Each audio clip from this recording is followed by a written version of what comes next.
매주 금요일마다 급박하게 돌아가는 한반도 안보 상황 여러분들하고 한번 짚어보는 시간인데요.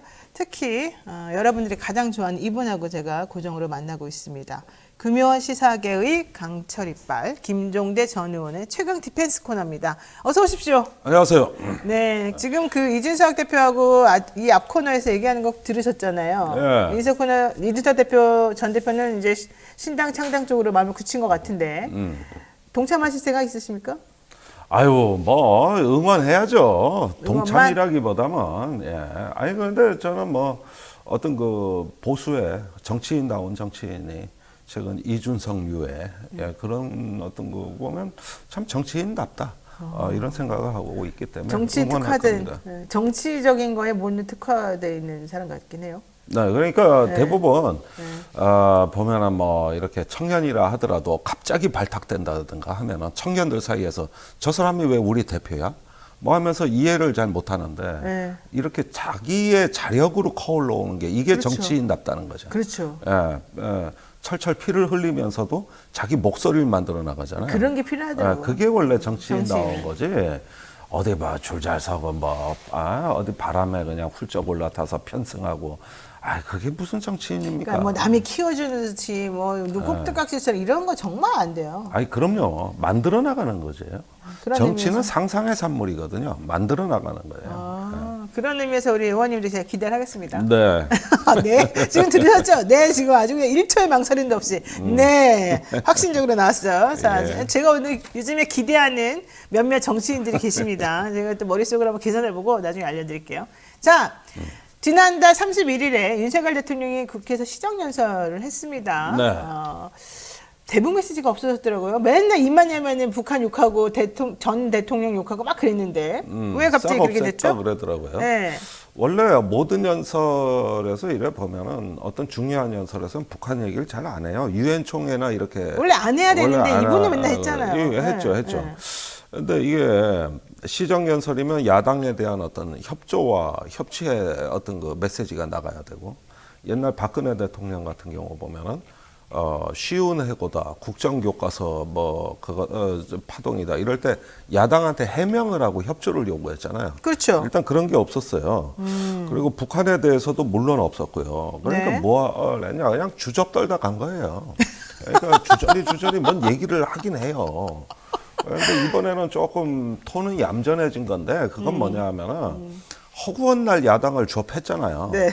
패다 보니까 지 손이 아픈 거야. 이제.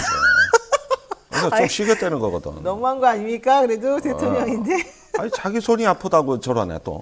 아니 그 무슨 오은영 박사의 뭐 금쪽 상담소가 뭔가 있다면서요. 네. 거기 보면은 막 그 문제적 행동을 하는 그 아이가 나와서 막 때를 쓰다가 지풀에 지가 꺾여가지고 저는 막 암전해진 경우도 있잖아요. 좀 그런 거예요? 그러면? 그렇죠. 그러니까 대장금 대사에 그렇죠? 있잖아요. 너 아프냐? 나도 아프다. 세상에. 야, 그 대사를 거기다 치면 어떡해요. 얼마나 명대사인데. 내 주먹도 아파. 이러는 거지, 이제. 그러면은, 그러니까 진정성 있게 바뀐 게 아니라, 그냥 지금 이 상황에서 조금 나오는 그런 행동일 뿐이고 아무것도 아니다 이거예요? 그렇죠. 그러니까, 그러면서 뭔가 새로운 방향을 모색하고 있는 건 맞아요. 그게 안 보여서 문제지. 이대로 계속 가다가 낭떠러지길 보긴 봤잖아요. 그치. 계속 직진을 안 하고 어디 우회도로가 없나. 이걸 찾고 있는 거는 맞죠. 그러니까 뭔가 바뀌려고는 한다. 아니, 그런데 바뀌는 게 그게 뭐냐 하면은 전략적 전환이 아니고 전술적 변화라는 거야. 전략 전술은 뭐 어떻게 차이가 있는데? 아니, 전략적인 전환이라는 건 이제 협치를 한다거나 아니면 어떤 자신이 갖고 있는 이 이데올로기적인 편향성을 교정한다거나 뭐 이런 여러 가지 것들이 있죠. 그러면서 좀 이제 쉽게 말하면 사람이 좀 되는 거. 사람이 되는 거. 근데 이건 그건 아니고 아까 말씀드렸듯이 조폭 두목이 날 부하들 두들겨 패다가 이제 야, 좀 쉬자. 그 이제 군대에서 유격 훈련하다 보면은 갑자기 조교가 그 마음씨 좋아질 때가 있거든요. 그렇죠. 그건 지가 힘들 때야. 그렇게 얼차려주고 괴롭히다가 지도 힘들 때 잠깐 쉬게 해주는 거. 아, 너무, 나는 김정재 의원님 너무 좋아. 어떻게 이렇게 표현도 그냥 직설적으로 그냥 팍팍 하시는지. 야, 근데 진짜. 닮아대 사라고 안 그래요. 그러니까. 근데 아까 한 가지 정정하겠습니다. 예. 너 아프냐, 나도 아프다. 이 대사. 이 대장금이 아니라 다모라고 하지원 그래요? 씨가 나왔을 때. 그때 그랬대요? 예, 그랬대요. 예, 그래? 이서진 씨가 한 얘기라고 하지원 씨에게. 그래요? 난 왜 그러죠? 이영대님과 마모트님께서 다시 한번 살펴보시라고 얘기했습니다. 알겠습니다. 자, 우리 한번 오늘 이걸 계기로 한번 담화를 다시 한번 보도록 하겠습니다. 네. 자, 그런데 그래도 대통령이 저는 파격적으로 뭔가 바뀌고 싶어하는 마음은 좀 있는 것 같아요. 왜냐하면 그렇게 이재명 대표 만나라고 협치하라고 그래도 원래 대통령 처음 되면 그렇게 하고 싶은 마음이 드는 건데 절대 안 하고 피해자가 어쩌고 하던 이번엔요 인사하고 손 내밀고 말도 받아주고 서로 말하고 엄청 달라졌잖아요. 그렇죠. 이제 얼마 전에 여름에 그 윤 대통령 부친상 당했지 않습니까? 그때 이재명 대표 와서 조문했잖아요. 네, 그때도 쌩 찬바람에 쌩 이렇게 됐잖아요. 이렇게 내 얼굴 좀 잡아줘. 내 얼굴 좀, 상갓집에서는 안 그랬지. 상갓집에서도 별로 그렇게 고마워하지 않고 그때 이렇게 쌩 했다니까요. 이렇게 내 얼굴처럼 쌩. 아니 근데 이재명 대표한테 그런 것보다 더 눈여겨봐야 될 변화는 박근혜 대통령 찾아가서 그 손잡고 그렇죠. 자기가 감옥에 잡아쳐는 피의자한테 그럴 수 있다는 사실은 그게 더 놀라운 변화예요. 변화로 따지자면 뭐 전에 양산 사저도 갔다 그러지만 이명박 씨도 옛날에 그랬잖아요. 사실은. 아니 그렇죠. 그렇긴 했는데 사실은 그 적폐 수사를 해가지고 가장 큰 성과를 올리고 박근혜를 내려오게 하고 문재인 대통령을 만들었다고 스스로 생각하는 윤석열 대통령이 지금 저렇게 한다는 난 그게 오히려 더 파격적인 전환으로 보여요. 자, 그러면 또 하나 파격은 본인 스스로 탄핵을 얘기했습니다. 네. 그러니까 그건 뭐냐면 탄핵할 테면 하라 그래. 뭐 서민 뭐 이런 거 가지고. 그래서 참 황당한 시츄에이션인데. 그 맥락에 왜 그런 말이 나오는지. 근데 가볍게 들리진 않아요. 그러니까 이게 되게 마음속에서 계속해서 걱정하고 신경 쓰고 있다가 자기도 모르게 탁 튀어나온 거예요. 이게 그냥 나가는 말이 아니라 내가 심리학 박사 수료잖아요. 그렇군요. 아니 그러니까 이건 제가 뭐 심리학적인 어떤 분석은 못하겠지만은 어떻게 보면은 저런 게 바로 본인이 이제 앞으로 뭔가 큰 결심을 할 수 있다는 암시기도 해요. 그러니까 할 테면 해봐.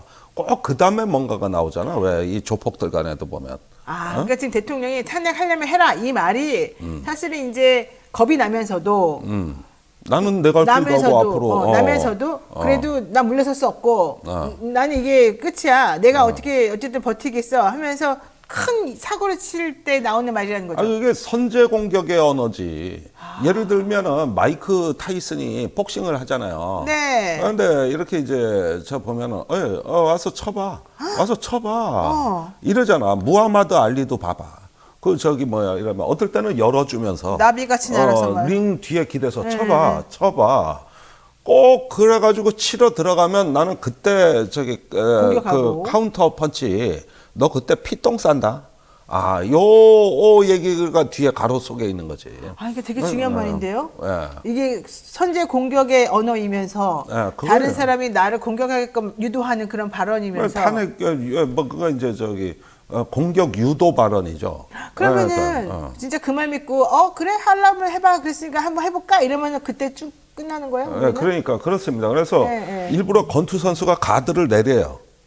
이렇게 내려줘요. 가드를 내려줘. 치라고 내려줘. 쳐보라고. 요 타이밍인 거야 지금. 근데 그렇게 되면 상대방이 엄청나게 자신감 있을 때 그런 거 나오는 거 아니야 원래는? 아니 그러니까 지금 자신감 없어 보이는데? 아니 그러니까 원래 퍼포먼스가 강한 사람들이 실전에는 약한데 이게 이제 강자 코스프레예요. 그래서 이거는 흔히 뭐 격투기에는 흔히 나오는 거예요. 허세요, 허세? 그렇죠. 그래서 이제 상대방으로 하여금 주눅들게 하는 그런 문법인데 이건 선제 공격 내지는 대공세를 준비하고 있다는 표시죠. 네. 대공세. 네. 총선 앞두고 뭐 북풍몰이와 안보 지상주의, 그렇죠. 시민의 자유를 제한하고 감시국가, 통제국가로 이제 그 전락하는 이런 어떤 그 가능성도 있을 수 있고요. 그래요. 또 서민 예산, 네. 야 자꾸 서민 예산 얘기하는데 네. 나 더 자를 수도 있어. 뭔가 좀 이렇게 스스로의 결단력을 과시하는 언어죠. 김종대님 멋집니다. 아 그래? 그건 제가 한 말이고요. 어. 연우님은 김종대님 민주당으로 합류하십시오. 그래. 할 수 없습니다. 그런데 민주당이 나한테 와야지. 알았어요. 내가 민주당 달마대사한테 중국 당나라 황제가 오잖아 절로. 달마는 왜 그 동쪽으로 황실로 가는 게 왜 아니고. 동쪽으로 가서 달마는 그러면? 그 서쪽으로 가면 그리스 로마가 있으니 포교가 안 되는겨. 너무 문명이 강해. 중국은 저거 가면은 다 내 거야. 알겠어요. 내서 온 거지. 예, 또 너무 진지하게 받으실 필요 없어요. 자, 요에게나 제가 궁금한 사항이 있어서 여쭤봅니다. 예.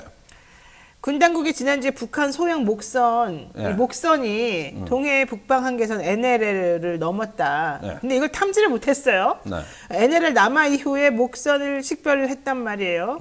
그래서 추적을 했어요, 부대랑 장비. 그러면 동해 북방 한계선 월선을 탐지하지 못했다가 남하 이후에 이제 겨우 뭐 어쩌죠 한 거. 네. 이거 혼나야 되는 거 아니에요? 근데 왜 이 사람들은 포상을 주죠? 자, 나는 말입니다. 네. 일단은 군 당국을 탓하고 싶지는 않아요. 이 바다에서 경계는 너무 어려워요.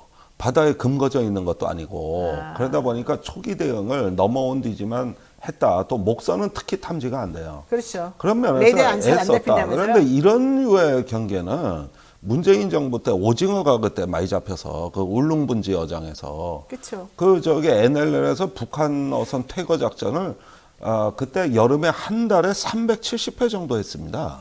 늘상 해오던 거예요. 그래서 이번에 뭐 얼마 전에 한번 뚫린 적도 있습니다만은 이런 부분에 대해 가지고 조금 빈틈이 없는가 점검하는 계기로 삼으면 충분한 건데 석연치 않은 건 뭐냐면은 이게 포상을 준 거예요. 그러니까요. 그러니까 이거는 경계 실패라고 난 비난하고 싶진 않아요. 군대에서 늘상 있는 일인데. 그럴 수 있는 일이다. 그런데 질책을 안 하는 것까지는 잘했는데 그렇다고 포상을 한다? 상 줄 건 아닌데. 그러면 전에는 한 달에 300번, 400번을 해도 그냥 다 넘어갔는데 이거 한 건 갖고 그러면. 왜 상 준 거예요? 뭔가 의도가 있겠죠. 그러니까 이렇게 하면서 이제 보니까 뭐 여러 가지 그 어민들하고 협조도 잘 됐다. 뭐 초기 대응을 그냥 잘 하는 했다. 말이고. 뭐 이러는 얘기인데 이걸 갖다가 해가지고 자꾸 최근에 그 군의 어떤 그 군심, 표심 이런 것들을 노리고 있다는 생각이 들어요. 이번에 시정연설 때 특별히 강조한 게 뭡니까? 장병 월급 250만 원으로 인상이. 아니 그러니까요. 보세요. 군사, 장병 월급 30몇만 원 올려줬었잖아요. 35만 원 네. 올리면 그렇게 해서 내후년까지 250만 원 만들겠다 이 얘기예요. 그러니까 그저 올려가지고 표심을 좀 얻겠다는 사실은 그러면서 그 다른 예산 깎으면서 결과적으로는 좀 이상하게 한쪽에만 편을 좀 들어달라는 얘기처럼 사실 보인단 말이죠. 아니 그런데 이게 지금 심각한 문제가 있어요. 네. 내가 오늘 이 말씀 사실 꼭 드리고 싶어서 그러는 건데 이게 250만 원까지 가면은 장교 부사관하고 초임 월급이 역전되거든요.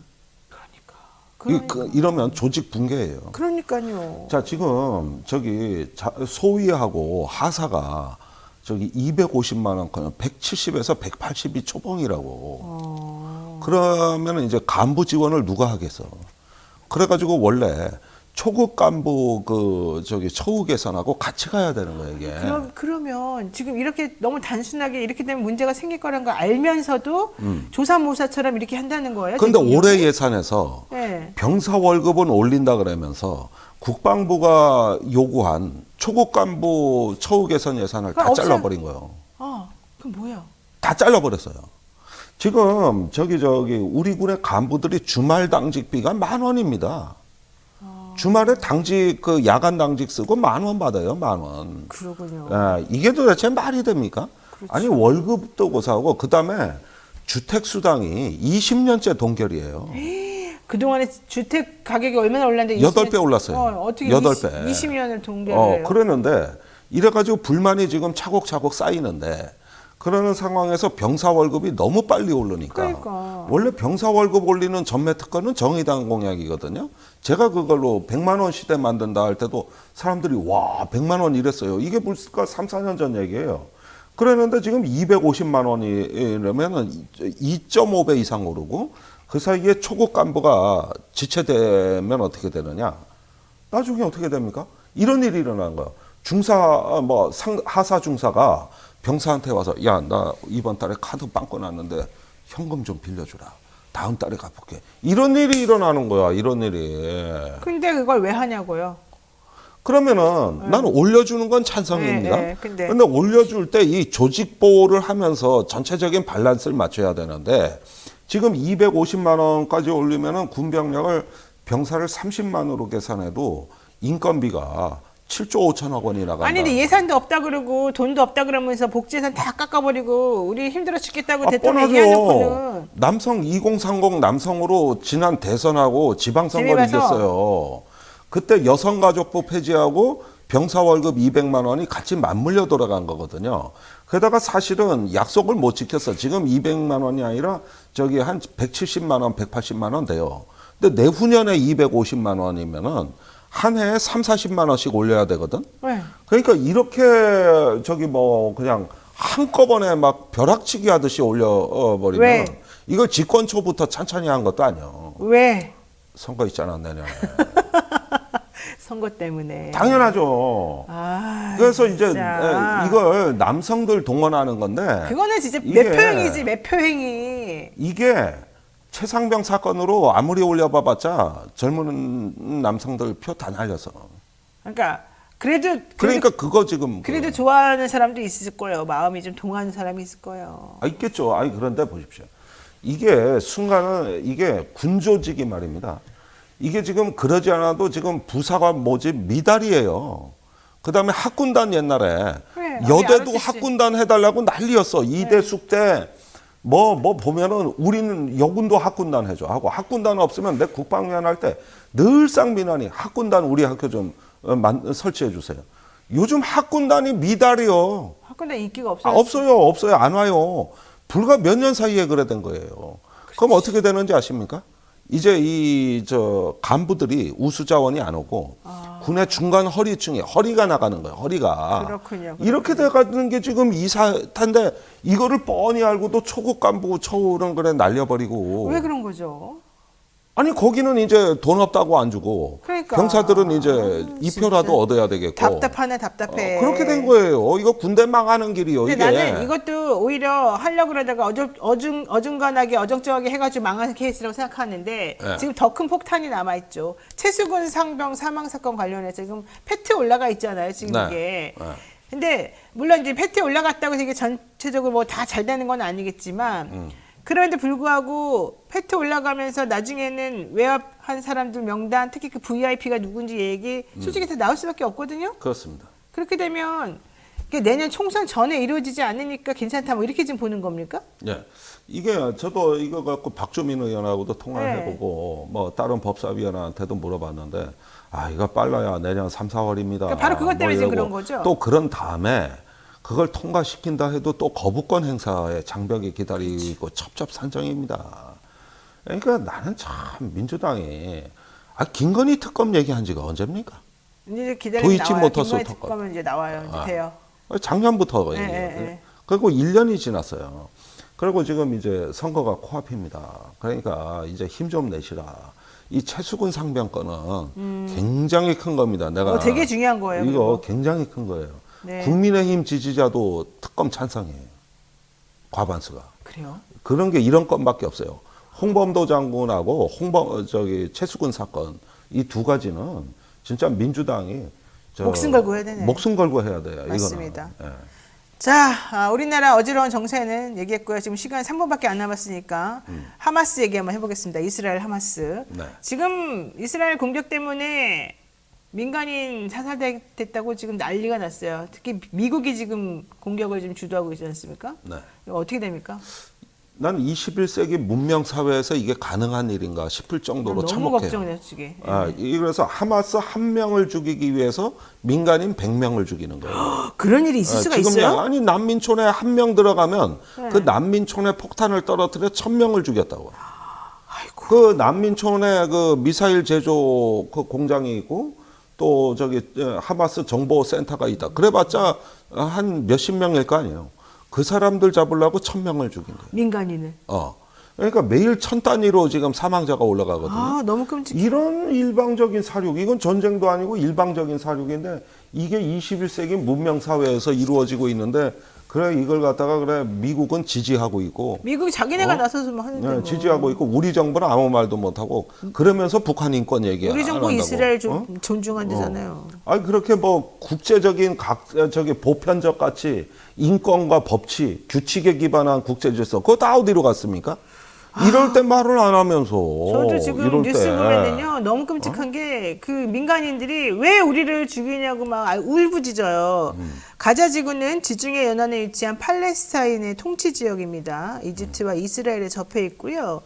지금 이스라엘과 이 하마스 무장 세력 간의 이 전쟁이죠. 예, 전쟁으로 사실은 상당히 끔찍한 상황에 좀 되어 있죠.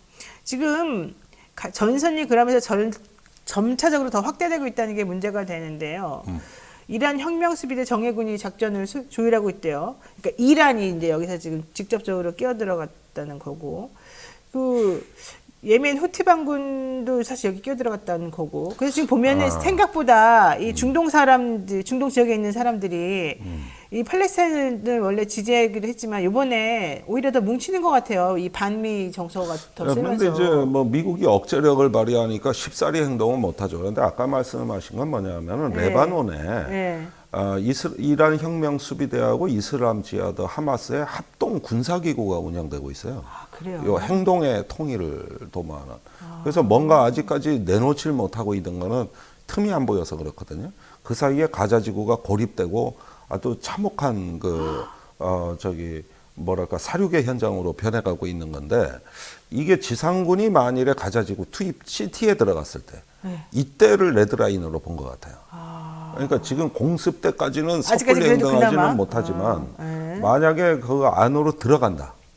이때는 진짜 행동의 통일을 어떻게 할 거냐. 결국은 이 싸움은 미국하고 중국의 패권 전쟁으로 번질 것이다. 이게 이제 사람들의 생각인데 우리 어떻게 우리? 근데 이번에 저기 10월 7일 날 그 분쟁이 발발하고 바로 미국이 중국에 요청을 했습니다. 그래서 특사를 파견해 달라 그래가지고 네. 중동에 중국 특사가 파견이 돼 있고 이것만큼은 중국하고 협력하려고 미국이 빨리 손을 썼어요. 아, 그래요. 근데 사태가 장기화되면 문제가 달라지는 거예요. 그때 가서도 협조가 되겠냐? 저렇게 아니겠지. 미국이 노골적으로 하는데 사건 초기엔 큰 전쟁 확전을 막으려고 중국도 미국을 도왔다고. 그랬죠. 그런데 이게 확전이 문제가 아니라 지금 이게 인도주의 위기가 문제가 돼 버렸거든요. 나 근데 걱정되는 게 뭐 이건 상관없을 수도 있는데 네. 러시아가 핵 확산 뭐 반대 조약 뭐 협약에 또 이렇게 철회하고 막 그랬잖아요. 예, 그러니까 그것도 그거는 저 그것도- 포괄적 핵실험 그것도 금지 조약이라고 하는 의미가 거예요. 있나요? 연결되나요? 그 저번에 그런 일이 있었고 구애되지 않겠다 그랬거든요. 네. 그러면서 전술핵이 지금 벨라루시 쪽으로 이동하고 있습니다. 러시아 전술핵이. 그래서 이제 발트 삼국이 좀 위험해질 겁니다. 벨라루시, 진짜. 폴란드, 발트 삼국. 우리나라도 복잡해 이렇게 죽겠네. 분쟁의 벨트가 이동할 가능성이 있죠. 그래요? 아, 큰일 났네요, 진짜. 아, 여기까지 해야 될 것 같습니다. 오늘 또 좀 조금 제가 김종대 의원님께 양해를 구합니다. 조금 시작이 늦게 돼가지고 또 늦게 끝나게 됐습니다. 하여튼 오늘 말씀 너무 감사드리고요. 네. 예, 빨리 하세요. 알겠습니다. 빨리 뭐 바꾸시고 빨리 뭐 하세요. 예. 네, 무조건 도와드립니다. 예, 고맙습니다. 감사합니다. 예.